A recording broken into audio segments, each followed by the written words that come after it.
We get the government we deserve. We're going to talk about that tonight. We're going to discuss Halloween tonight. We're going to discuss the communists coming for your religion because they have their own. We're going to have a lot of fun tonight on I'm Right.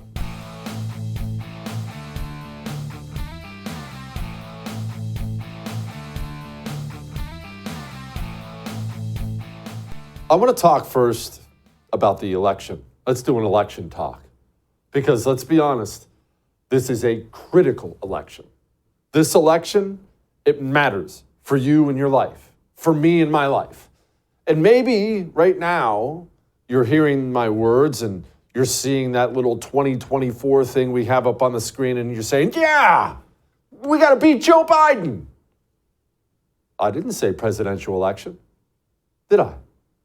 Did I say anything about Joe Biden, Trump, DeSantis, any of that stuff? My point in this is there are elections happening this year.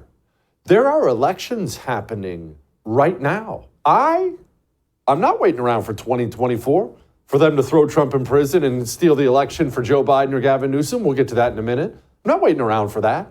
Waiting around for some savior in D.C. to come save me, please. No, I understand that local is our path forward. Local activism, local politics. That local election you're ignoring is more important than that 2024 election that's going to be crushing. I promise you it is. No matter how 2024 turns out. Local elections. I just voted here in Texas. If you're watching me from Texas right now, did you know we have elections right now? Critical elections right now? Well, we do. And not only did I vote, I showed up and it was me and one other 9,000-year-old man in there voting. And so I thought since I had a couple minutes, I would talk to the ladies sitting there who are working the elections, give me your ID, whatnot. And I asked them, how many people have come in here and voted today? And I admit I'm voting early, but how many people have come in here and voted today? She said, you're the 10th. The 10th. Now, let me ask you something. All these people in my area of Texas, and look, remember, there's elections in Kentucky. There's elections everywhere. All these people in Texas who didn't show up and vote in this critical election for our state, for my community, how many of those people are driving around right now with the Trump 2024 bumper sticker on? How many? How many walk around, MAGA baby, Ron DeSantis 2024? How many of them walk around with their preferred presidential candidate's gear draped all over themselves, thinking they're involved in politics? You know what else? How many are posting about politics all day long on social media? They're watching the First TV, which is fine. We want you to do that. They're listening to the radio. Then they're getting on Facebook. Yeah, you're never coming for my guns. Second Amendment. And then a local election comes where your real freedom is decided. And, I don't know. College football's on. I don't have time to vote. We've got to get so much better than we are. And we've got to drop this ridiculous savior complex we have here on the right. We have a terrible savior complex on the right. I just have to find this guy. If we just get this guy elected president, everything will be fixed. But everything won't be fixed. If George Washington himself was risen from the dead and got elected president, he couldn't fix everything broken in this country from D.C. But you can locally. Locally, that's where we begin. Those are the wins we can win, and they're the most important ones. Now let's talk about the presidential election of 2024. You know who's not on the Democrat primary ballot in New Hampshire? Joe Biden. Now, if you're believing what they say, this was a little campaign snafu, and of course they're starting a write-in campaign. But if you've been watching I'm Right for any length of time, well, this has been me. I think the powers that be are tired of Joe Biden, frustrated with him, and I think this entire thing is a coordinated effort to get Joe Biden to resign. A coordinated effort to get Joe Biden to resign. Did you see the latest and greatest? While Joe Biden was vice president, he used a fake name, 82,000 pages of records just dropped down of Joe Biden trying to hide his true identity, getting busted. Now, why is this significant? Well, it's not just that Joe Biden's corrupt. You already knew that. If you have an IQ above a rodent, you know that Joe Biden is corrupt. This is significant because it came from the system. This came from the National Archives. Why does that matter? Well, as I've been telling you, Republicans aren't going to take down Joe Biden. The low-T GOP doesn't have what it takes to take out Democrats.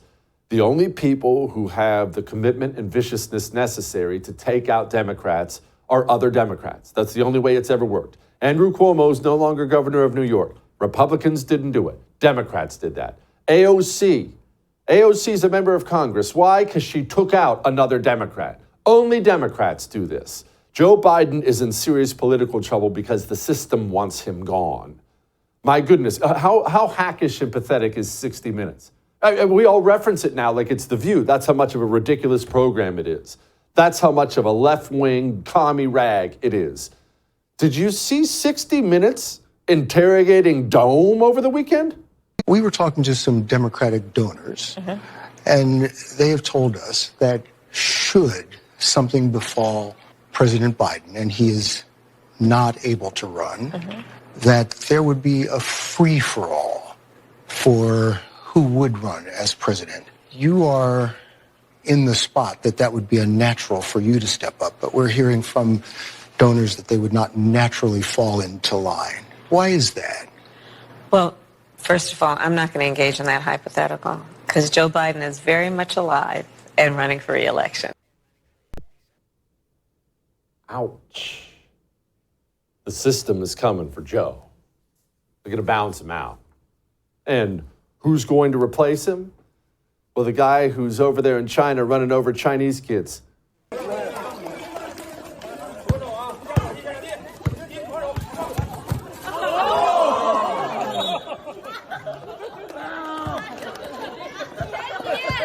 got you.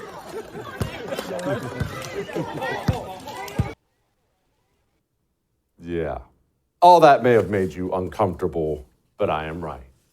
As for Trump, well, there's already a trial beginning to remove him off the ballot in Colorado. As I've said, awful, evil, and unjust as it is, they're never going to let him be president again. Now let's move on. Let's talk about other things. What's going on in Kentucky? What's going on in 2023? Let's talk to Terry Schilling about that in a moment. Before we get to that, let's do this. Obviously, we have a legal system that is not exactly on our side anymore, to put it mildly. And so what do you do if you carry a weapon? Well, the common thing people do is they get insurance. What's that insurance do? Well, it'll pay for a lawyer if I get in a shooting. But it's a scam. These insurance companies, they have the right to drop you if they don't like the shoot. Oh, sorry.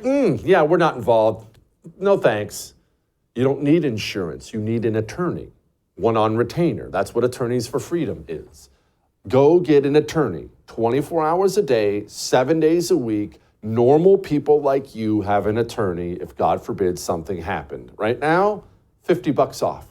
You have to go to attorneysonretainer.us, promo code Jesse. That's what gets you the $50 off. Get an attorney, all right? We'll be back.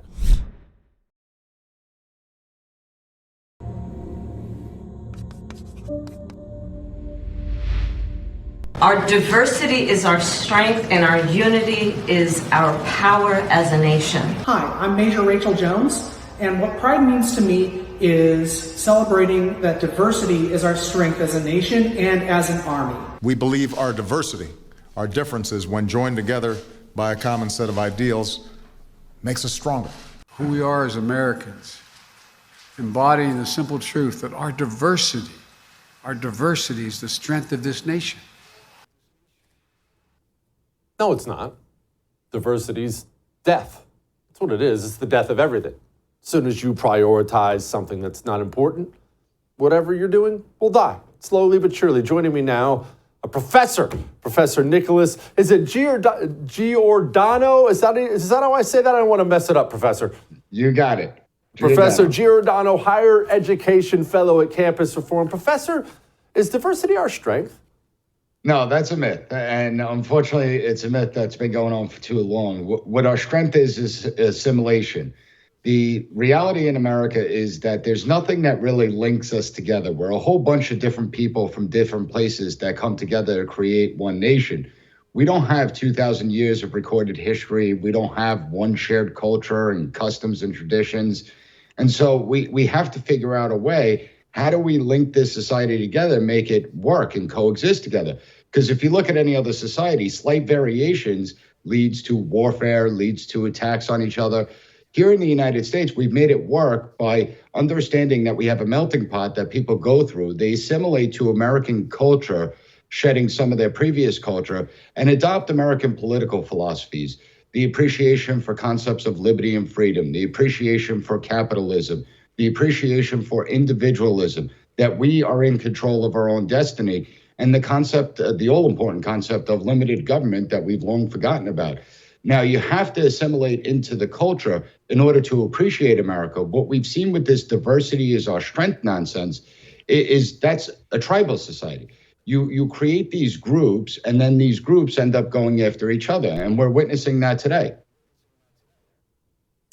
Professor, how is that, the diversity, the focus on a ridiculous concept as you just laid out, how has it led to what we're seeing now on college campuses? A lot of people, now I've been all over this for a while, as have you, but a lot of people are just now waking up to the fact we have a bunch of vicious little commie monsters on our college campuses. How did diversity get us there?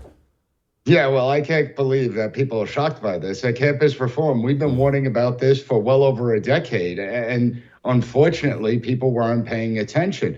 Our education system is no longer based on actual education. It's based on indoctrination. And our education system breeds ignorance throughout our society. It's not about facts. And it doesn't just start at the college level. It begins all the way in kindergarten. When we look at the K through 12 system, most students don't even know about the Holocaust. They can't talk about basic facts that Hitler rose to power through the democratic process. They can't name one concentration camp. They don't know how many people died in the concentration camps. Then you look at American history, only 13% of American students demonstrate proficiency in American history. That includes World War II. How can we survive as a nation if you don't understand the nation?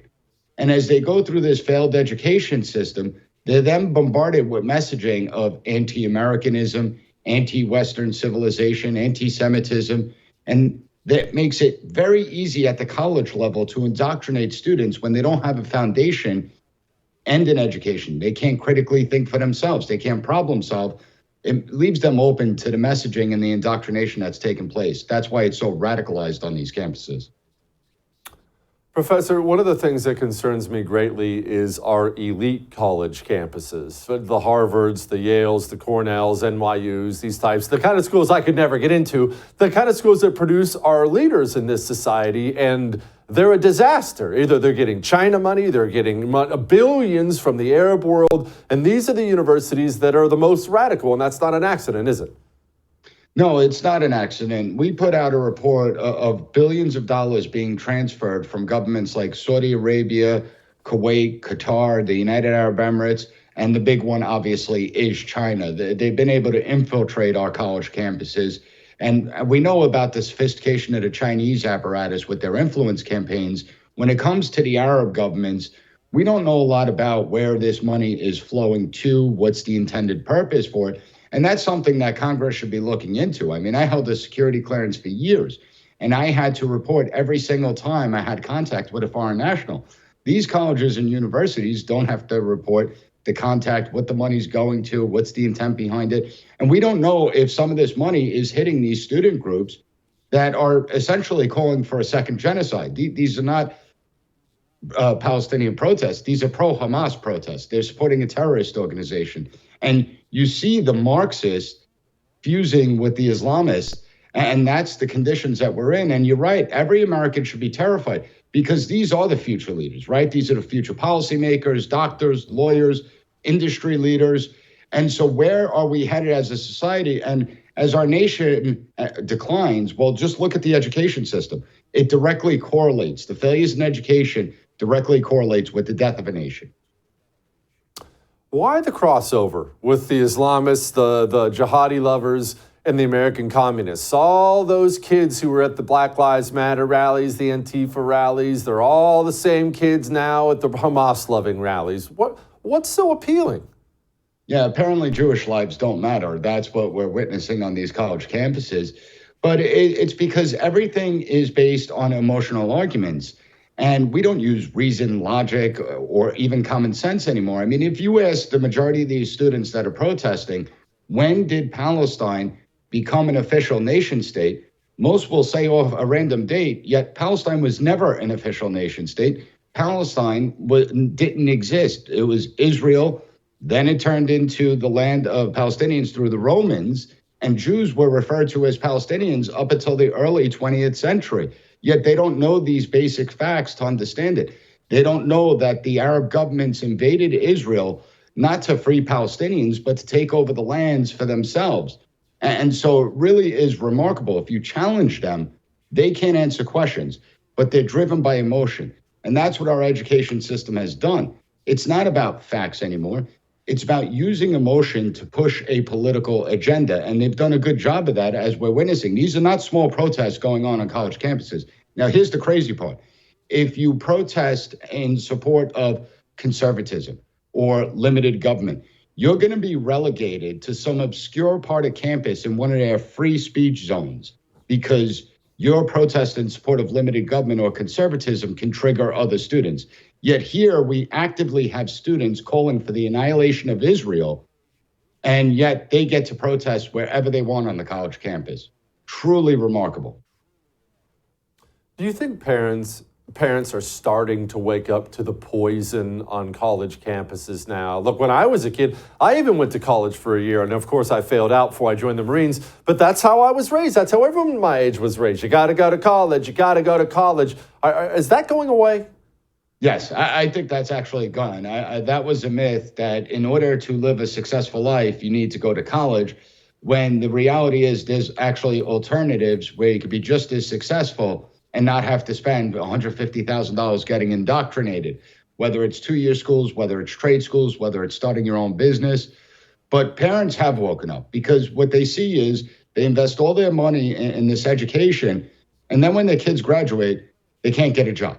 And nobody wants to be $100,000 in debt and be living at home with their parents and become a store clerk. So I think a lot of people started to re-question whether or not college is useful. But also we've seen major corporations, Google, IBM, Tesla, Bank of America, Walmart corporate positions.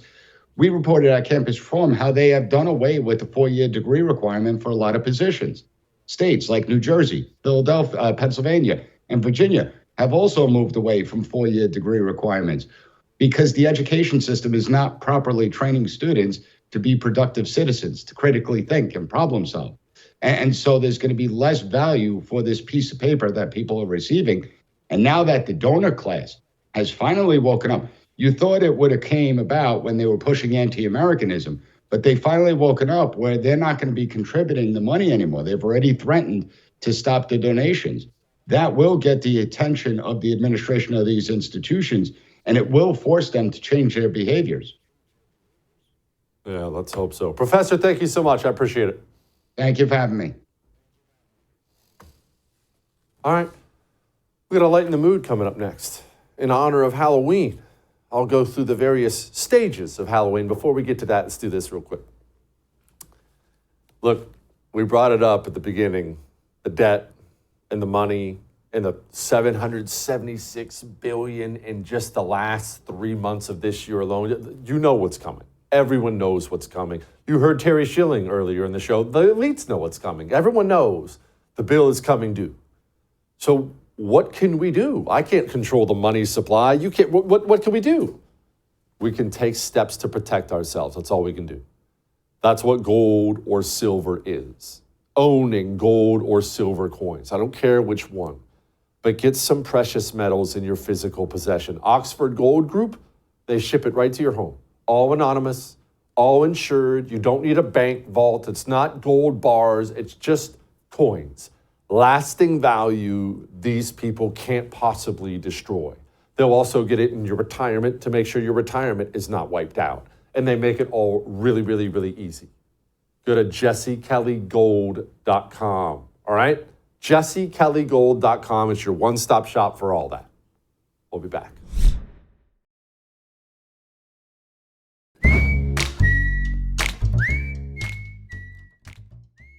All right, it is Halloween.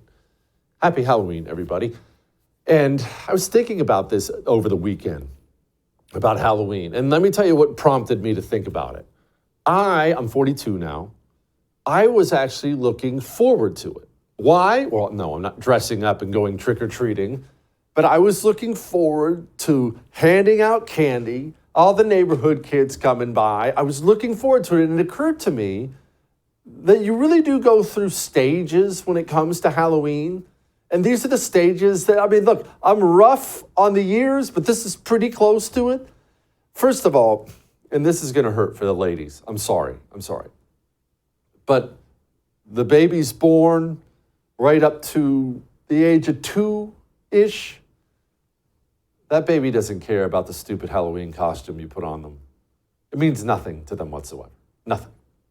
This is a time for mothers to dress up their babies as if they're Barbie dolls and show them off to their friends. The kid gets nothing out of any of this. If anything, the kid gets annoyed by the various costume items. That's why they're tearing them off and eating them. Halloween sucks for kids. Then you get to the golden years of Halloween. 3 to 10, 11, somewhere in there, 3 to 10. Why are these the golden years? Because you still have an imagination at that age. And it's the one time a year you get to actually transform yourself into whatever thing you love. I can't speak for girls. You know, I see all the princess outfits and stuff, but for dudes, we were always some kind of superhero or super soldier or something like that. You know, what little boys get for that night. That's what you are. Those are the golden years. Then the real crappy Halloween years. That's 11 to 15 or 16. Why are those crappy? I'm going through this right now. Both my sons are in this stage right now. They don't care about getting dressed up. Your imagination doesn't work the same way anymore. They don't want to get dressed up. It's more of a pain. They like candy. We'll force them to go around, maybe get a couple candy bars that I can steal, but you don't get anything out of Halloween. And you haven't gotten to the next stage quite yet of Halloween, which brings us to the next stage. About age 16, 17 to whenever you get married. I can't speak for women, but for dudes, Halloween is only about girls from that point forward. The chicks get dressed up. They tend to look pretty good. When you're a dude at that age, that's basically all you can think about at all times. Anyway, Halloween really becomes a magical holiday that you really can have a great time in. And then you get married. And oftentimes you met her on Halloween night. And early marriage Halloween sucks too. And here's why. Because you're still young and impatient. And when the kids come up and trick or treat, it's okay for once or twice, but it ends up getting pretty annoying. You don't care anymore, and the wife's always inside. I'll come in the door, look at a Spider-Man outfit, and you don't care at all. You just don't care. It gets boring. But then you get to where I am, an old man, gray in my beard, hair falling out, had to buzz it down. I'm now at the age, and I assume this will last forever, but I'm in my 40s. I can't wait to get off work tonight. As soon as I'm done, in fact, as soon as I'm done bringing you light in the mood, I'm going home and I'm going to have fun handing candy to the kids. And I am proud to announce the Kellys are officially full-size candy bar people. We have Crunch Bars, Reese's Peanut Butter Cups, and I think we were going to get Butterfingers, but we didn't. But we have Crunch Bars, Reese's Peanut Butter Cups, and Starburst. Full-size, everybody. So there. Those are the stages of Halloween. Have a happy Halloween. Enjoy yourself. I'll see you tomorrow.